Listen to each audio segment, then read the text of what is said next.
जिस प्रकार एक बच्चे का जन्म होता है और उस समय पर ग्रहों की स्थिति सौर मंडल में जिस प्रकार से होती है, उसी के अनुरूप ही उसकी जन्म कुंडली का निर्माण होता है। और ये जन्म कुंडली ताउम्र उसके जीवन के विषय में सुख दुख लाभ हानि के विषय में प्रदर्शित करता है। ठीक इसी प्रकार से इस जून के महीने की जन्म कुंडली का निर्माण हमने किया है, जिसके माध्यम से आकाशीय ग्रहों की संरचना मेष राशि के जीवन पर कौन से कुंडली का निर्माण कर रही है और कौन कौन से प्रतिफल प्राप्त होंगे, इस बात को हम जानने वाले हैं। आज समझेंगे सभी 9 ग्रहों के प्रभाव को। 2 छाया ग्रह राहु और केतु को यदि छोड़ दिया जाए, तब सभी के सभी 7 ग्रहों का परिवर्तन इस जून के महीने में होने जा रहा है। कैसा होगा ये जून का महीना, इसका आकलन हम तभी लगा पाएंगे जब इन ग्रहों के प्रभाव को अपने जीवन में हम मैच कर पाएंगे। और शायद इसी कारण ही इतने बड़े बड़े ग्रहों का एक परिवर्तन देखने को मिल रहा है।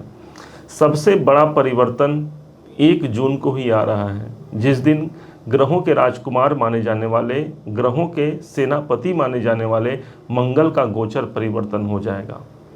मेष राशि के अपने जीवन के, अपने ही लगन के, अपने ही राशि के जो अधिपति बनते हैं, यही होते हैं मंगल देव। और 1 जून को ही इनका ट्रांजिट आपके 12वें घर को छोड़ करके, जो करीब करीब 1.5 महीने से चल रहे थे, अब आ जाएंगे आपके अपने राशि पर, अपने लग्न पर। मंगल को देखा जाए तो आपके अपने राशि के स्वामी बनते हैं, लगन पर आकर के एक नई जागरूकता प्रदान करते हैं। एक नया हम में आत्मविश्वास कायम होगा, जिस आत्मविश्वास के फलस्वरूप हम किसी कार्य को आगे बढ़ाने के लिए मेहनत कर सकते हैं, प्रयास कर सकते हैं। माना जाता है मंगल के पास एक सबसे बड़ा गुण होता है, इनके पास शौर्य होता है, ताकत होता है। अर्थात वो ताकत, वो शौर्य हमारे अंदर आएगी। चूँकि मंगल एक ऐसे ग्रह बनते हैं जो कि नेतृत्व से परिपूर्ण ग्रह मानी गई है मंगल के प्रभाव को। तो यदि हम कोई नेतृत्वपूर्ण कोई काम करना चाहते हैं, एक अनुकूल समय रहेगा, एक ऐसा समय रहेगा जहां पर उत्तरदायित्व का हम निर्वहन कर पाएंगे। स्वास्थ्य जनित यदि कोई परेशानी चल रही है तो भाई राशि का स्वामी राशि पर ही ट्रांजिट करेगा। एक अच्छी अनुभूति इसे आप मानिएगा, मंगल का आपके राशि पर आना। जैसे ही मंगल आपके 1 जून से प्रारंभ हो जाते हैं आपके अपने राशि पर, ये समझिए एक ऐसा कॉन्फिडेंस की वृद्धि करेंगे, एक ऐसे साहस को यहाँ पर बढ़ा जाएंगे, जिसके माध्यम से मैं अपने कार्य क्षेत्र को, मैं जो भी मेरे अंदर चुनौती है, उन चुनौतियों का सामना करके उस पर विजय हासिल करना, ये मंगल का सबसे बड़ा शुभ प्रभाव देखने को मिलेगा। 2 जून का एक डेट आता है। 2 जून को देवगुरु बृहस्पति, जो कि ग्रहों के देवगुरु माना गया है, ग्रहों के गुरु होते हैं ये, और समस्त संसार में जितने भी प्राणी मात्र हैं, जीव कारक कहा गया है देवगुरु बृहस्पति को। 2 जून को ये उदित अवस्था में आएंगे। पिछले करीब करीब 1.25 महीने से ये अस्त अवस्था में चल रहे हैं। इनका अस्त अवस्था में आना, इनके प्रभाव में न्यूनता या कमी प्रदान करना होता है। अभी ये आपके धन भाव पर आए हुए हैं 1 मई से, और जैसे ही 2 जून का समय आता है, उसी दिन ये उदित अवस्था में आते हैं। उदित अवस्था में आना अर्थात इनके प्रभाव में वृद्धि होना, भाई धन भाव पर है, इसलिए आर्थिक परिपूर्णता के दृष्टिकोण से ये मात्र यही समय नहीं, आने वाला 1 साल बहुत बेहतर होगा। देवगुरु बृहस्पति आपके भाग्याधिपति होते हैं, इसलिए आने वाले पूरे 1 साल में इस 2 जून से लेकर के भाग्य की प्रबलता भी हमें देखने को मिलेगी। भाग्य के स्वामी देवगुरु बृहस्पति हैं और धन भाव पर हैं। कोई ऐसे धन की उपलब्धता प्राप्त हो सकती जो मेरे भाग्य के द्वारा प्राप्त हुई, मैंने कोई कर्म किया है, मेरे कर्मों का परिश्रमिक यदि मुझे मिल रहा है तो मेरे भाग्य का सपोर्ट भी मिल गया। भाग्य का सपोर्ट मिलना अर्थात ईश्वरीय कृपा को आप समझिएगा। इसी का दूसरा नाम ही ईश्वर होता है, भाग्य का दूसरा नाम। और ये जब उदित हो रहे हैं, एक अच्छी अनुभूति होती है। परंतु ये भी कहा गया है ज्योतिष में कि देवगुरु बृहस्पति ऐसे स्थान पर जहाँ पर होते हैं, वहाँ दीपक तले अंधेरा कहा गया है। अर्थात जहाँ पर ये धन भाव पर हैं, वहाँ कोई ना कोई हमें न्यूनता भी दिखाई पड़ेगी। हमें वहाँ पर ज़्यादा मेहनत करने की आवश्यकता रहेगी, ज़्यादा हमारा वहाँ पर ताकत लगाने की आवश्यकता रहेगी। वहाँ हमारा मन, हमारा मस्तिष्क, हमारा ज्ञान वहाँ पर लगाना होगा, क्योंकि एक ज्ञान के कारक ही तो होते हैं देवगुरु बृहस्पति, जो धन भाव पर आए हैं। जहाँ पर इनकी दृष्टि पड़ रही है वो भाव बहुत अच्छा हो जाएगा। जैसे कि उनकी दृष्टि पड़ रही है छठे भाव पर, छठा भाव मेरे जॉब का है, मेरे नौकरी का है, वहाँ के लिए बहुत अच्छा हो गया। नौकरी में एक नई उपलब्धता प्रदान करते हैं, एक नए दिशा को आप जा सकते हैं, एक नए दिशा में आपका जॉब परिवर्तन हो सकता है, या फिर जिस वर्तमान जॉब में है उसी में एक अच्छी अनुकूलता की स्थिति यहाँ पर दिला जाएंगे। देवगुरु बृहस्पति की दृष्टि छठे भाव पर है। एक दृष्टि पड़ती है इनकी नवम दृष्टि सीधे आपके कैरियर के भाव पर। भाई देख कहाँ से रहे हैं, देख रहे हैं धन के भाव से और कैरियर भाव को देख रहे हैं, मतलब मेरे काम धंधे से मुझे धन की प्राप्ति होगी, मेरे व्यापार से, मेरे नौकरी से मुझे धन की प्राप्ति होगी। अर्थात आर्थिक दृष्टिकोण से, कैरियर के दृष्टिकोण से एक अच्छा संयोग इसे मानेंगे, क्योंकि धन त्रिकोण की राशि पर है और इनकी एक दृष्टि धन त्रिकोण भाव छठे भाव पर ही पड़ रही है, जो कि प्राप्ति का स्थान होता है। प्राप्तियों के दृष्टिकोण से एक अनुकूल समय देवगुरु बृहस्पति का इसे आप मान सकते हैं। हमें जो ज्ञान लगाना है, जो हमारी बौद्धिक क्षमता लगाना है, वो अपने पैसे, अपने फैमिली को लेकर के सबसे ज़्यादा लगाने की आवश्यकता रहेगी, क्योंकि गुरु जिस स्थान पर होते हैं उस स्थान को बड़ा बनाते हैं। अर्थात मेरा धन इस समय पर बड़ा होगा, लेकिन एक बात भी कहा गया है गुरु के लिए कि व्यक्ति वहाँ पर ज़्यादा अपना फोकस नहीं बना पाता जहाँ पर गुरु होते हैं। तो इसका आपको ध्यान रखना है। अपने परिवार, अपनी वाणी और साथ ही साथ अपने धन से जुड़े हुए कोई मामले हैं उस पर हमें ज़्यादा ज्ञान की आवश्यकता है, वहाँ हमें फोकस करने की आवश्यकता होगी। अगला डेट आता है 12 जून का। 12 जून का वो समय होगा जिस दिन 12 जून तक देखा जाए तो शुक्रदेव धन भाव पर ही उपस्थित हैं, दूसरे नंबर पर हैं, एक ऐसे राशि पर हैं, ये अपने ही राशि पर हैं। बहुत अच्छा कॉम्बिनेशन इसे मानेंगे, बहुत अच्छा इसे संबंध मानेंगे आर्थिक दृष्टिकोण से। कोई धन से जुड़े हुए कोई कार्य यहाँ पर संपन्न हो सकते हैं।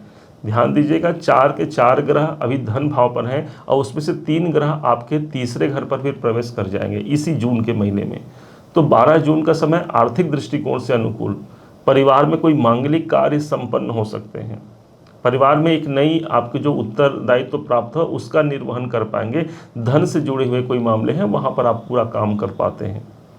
शुक्र को माना गया है वैभव के प्रतीक, और जब ये धन भाव पर हैं तो कुछ ऐसे स्थान पर हमारे धन जा सकते हैं जो मेरे घर के लिए, मेरे कुटुंब के लिए किसी उत्सव के कार्य में धन यहाँ पर हमारा खर्च हो सकता है। ओवरऑल देखा जाए तो शुक्र की स्थिति अच्छी बनी हुई है। 12 जून का वो डेट आता है जिस दिन शुक्र एक घर आगे प्रविष्ट हो जाएंगे, दूसरे भाव से निकल करके ये तृतीय भाव पर चले जाएंगे जो कि इनके मित्र की राशि है। और मित्र की राशि पर कोई ग्रह जब प्रवेश करता है उसे वही अनुकूलता मिलती है मानो वो स्वराशि का हो। ये बुध का घर होगा और इसी कारण से इस मित्रता को निभाते हुए भी 14 जून का वो डेट आएगा जिस दिन बुध भी ठीक तीसरे घर पर तृतीय भाव के मालिक ही प्रवेश कर जाएंगे।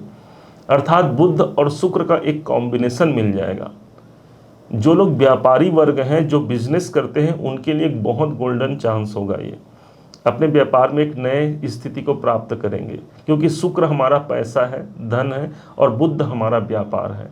इसलिए आर्थिक दृष्टिकोण से एक बहुत मजबूत संबंध इसे माना जाएगा। जैसे ही 15 जून का समय आता है, इसी तीसरे घर पर सूर्य देवता दूसरे भाव से निकल करके वो भी प्रविष्ट हो जाएंगे। एक साथ त्रिग्रही योग का साम्राज्य देखने को मिलेगा जिसमें सूर्य, बुध, शुक्र एक संग रहेंगे। सबसे अच्छा इसका प्रभाव, इसकी रेमेडी आप कर सकते हैं। रेमेडी बाद में बताएंगे, अभी इसके बाद बताएंगे, पहले इसके प्रभाव को समझ लेते हैं। सूर्य पंचमाधिपति हैं और पंचमेश होकर के अपने से 11वें भाव पर रहेंगे, अर्थात इनकम भाव पर रहेंगे।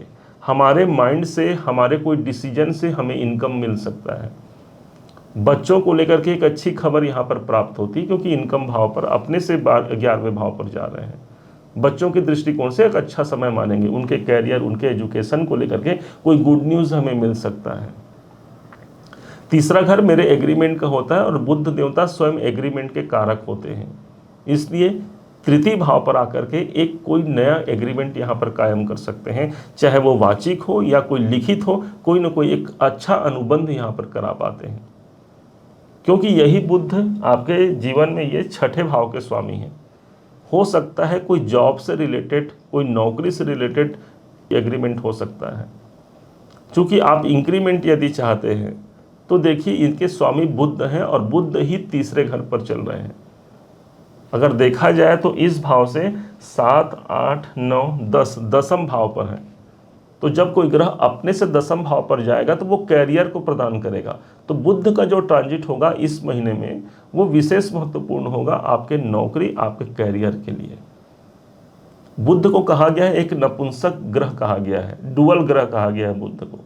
और इस कारण से इस समय पर दो हमारे पास रास्ते आएंगे अपने नौकरी को लेकर के कि भाई मुझे ये करना है या ये करना है, किस फील्ड पर या किस काम को मैं इस समय पर चयन करूं, इसको लेकर के मन कंफ्यूज हो सकता है।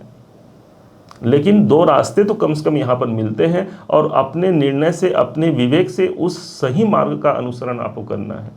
और विशेष तौर पर यदि इस कार्य को आपको सिद्ध करना है तो 14 जून से लेकर के 29 जून का आप कोई डिसीजन ले सकते हैं, अपने नौकरी से जुड़े हुए अनुकूल सिद्ध होंगे। अगला प्रभाव आता है जैसे ही 29 जून का डेट आता है, एक बहुत बड़ा परिवर्तन इसे आप मानिएगा। 29 जून को ग्रहों के जो कर्म के दंड नायक माने गए हैं हमारे शनिदेव वक्री हो जाएंगे और एक ऐसे वक्री स्थिति पर आकर के आपके इनकम भाव पर बैठे हैं और इनका प्रभाव एक घर पीछे भी मिलेगा, अर्थात दसम भाव के पूरे परिणाम हमको इस समय पर प्राप्त होंगे। अभी तक वो दसम भाव के सिर्फ मालिक हैं, स्वामी हैं, अब वक्री स्थिति पर आकर के अपने दसम भाव का भी परिणाम प्राप्त कराएंगे मजबूती से। क्योंकि वक्रत अवस्था में कोई ग्रह अपने स्थान के साथ साथ एक घर पीछे का परिणाम देता है। इसलिए कैरियर के दृष्टिकोण से हम पुनः कहेंगे शनि भी आपके लिए एक बलवान स्थिति प्रदर्शित करेगा। पूर्व में शनि देवता वक्री हुए थे, जिस समय पर हमें डेट याद नहीं आ रहा है, इसके लिए अलग से हम वीडियो बनाएंगे, उस पर आपको वो सारा एक ब्यौरा आपको देंगे कि शनि के उस वक्रत्व स्थिति पर क्या हुआ था।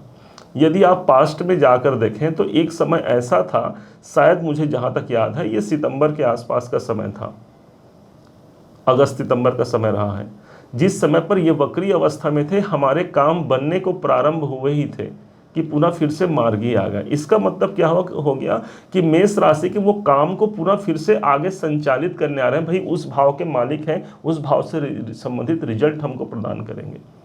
तो एक तरफ तो ये कैरियर के लिए अच्छा हो गया, दूसरा ये इनकम के लिए अच्छा हो गया। अब कोई ग्रह जब वक्री हो गया, उनके पास चाल जो उनकी हो गई, जो आगे बढ़ रहे थे कुछ देर के लिए रुक करके कुछ अधिक समय वहां पर व्यतीत करेंगे। और इसी कारण से लाभ के दृष्टिकोण से, कोई इच्छाओं की पूर्ति के दृष्टिकोण से शनि का वक्रत्व अवस्था में आना, कोई विशेष काम की अनुभूति आपको इसी जून महीने में देखने को मिलेगी, जो आगे नवंबर महीने तक इनका यह प्रभाव रहने वाला है। राहु और केतु को देखा जाए तो राहु 12वें घर पर हैं और यह भी लंबे समय तक रहेंगे। केतु छठे भाव पर है। कई परिस्थितियों में देखा गया है केतु छठे भाव पर है आपके जीवन में, ये अक्टूबर 2023 से आए हुए हैं। अब केतु के पास क्या है, केतु डिटेच करते हैं, तो इस जून के महीने में भी डिटेच किस स्थिति में होगा, हमारे नौकरी के भाव पर बैठे हैं। कई परिस्थितियां ऐसी बन सकती हैं, या तो नौकरी हमको हमारे अनुरूप प्राप्त न होना, या तो जिस नौकरी में जिस काम को हम कर रहे हैं वो हमारा मन अशांत रहेगा, मन डिटेच रहेगा। इसके लिए सबसे बड़ी अच्छी उपलब्धता के लिए एक अच्छा रेमेडी आप कर सकते हैं, भगवान श्री गणेश जी की पूजा करना। भगवान श्री गणेश के याद रखेंगे केतु के का सिर कट गया था, नीचे का भाग केतु बना था, ठीक उसी प्रकार से भोलेनाथ ने भगवान गणेश जी के भी सिर काट दिए थे, जिसको हम सीधा कनेक्शन करते हैं केतु के संग में। और इसीलिए यदि केतु के नौकरी से जुड़े हुए यदि कोई प्रॉब्लम है तो मैं कहूँगा श्री गणेश जी की पूजा सबसे बड़ा वरदान आपके लिए साबित होगा। केतु छठे भाव पर है।